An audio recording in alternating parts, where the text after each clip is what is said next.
Auburn gets ready to go back on the road after a bye week to take on Texas A&M. James Crepea joins me now from the Plains to discuss some of Gus Malzahn's comments, but we got to get right to it.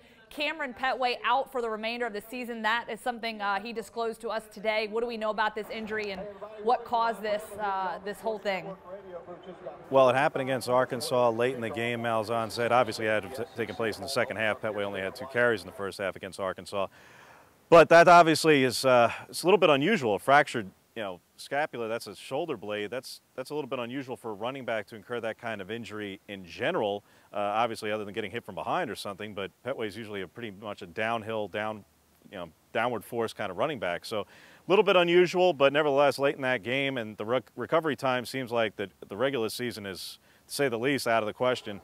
It seems like it's a matter of whether or not Pettway will be able to return for a bowl game. So another brutal injury for this young man who started the year coming in with obviously his first team All-SEC last season. He led the SEC in rushing yards per game last season, thought he would have another 1,000-yard year, thought he could challenge the program's single-season rushing record, and instead has just had one injury after another, from plantar fasciitis to an ankle injury, and now this, a fractured shoulder blade.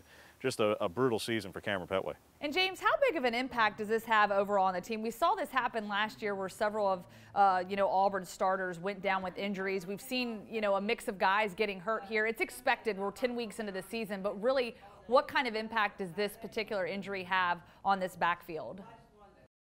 Well, it certainly depletes the depth a little bit. I mean, look, this backfield has dealt with injuries throughout the entire season for a good part of the end of last season, obviously with both Pettway and Johnson both incurring injuries. This year it was really much of the same. Johnson pulled that hamstring early on. Pettway was who got relied on early, and then it went back to carry on after that.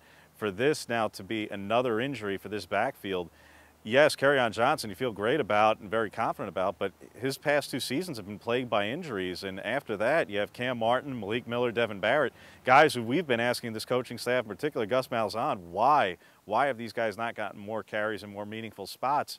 For exactly this kind of reason. It's been puzzling all season, and now they have no choice but to give them meaningful carries in extremely meaningful games against A&M, as you alluded to, Georgia and Alabama down the stretch.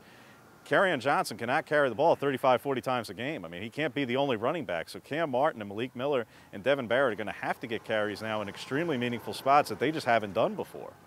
All right, James, thank you so much for that insight. We really appreciate it. Texas A&M Auburn kicking off at 11 o'clock.